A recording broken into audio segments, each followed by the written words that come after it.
আল্লাহ তুমি সব কিচ্ছু জানো, হে আমার প্রভু তুমি আমাকে মাফ করে দাও।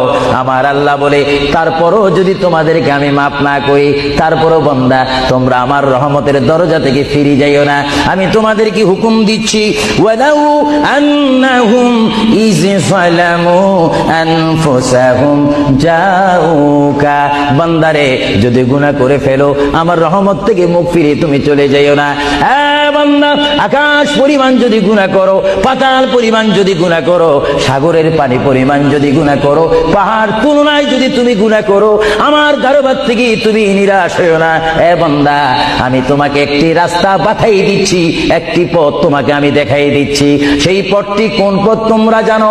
ওয়ালাউ আন্নাহুম ইয যালামু আনফুসাহুম জাউকা, বান্দারে যখন তোমরা বরবাদ হয়ে যাবে তখন তোমাদেরকে একটা পথ আমি তোমাদেরকে দেখাই দিলাম, সেই পথটির নাম হচ্ছে আমার রাসূলের মদিনা। জোরে বলেন সুবহানাল্লাহ।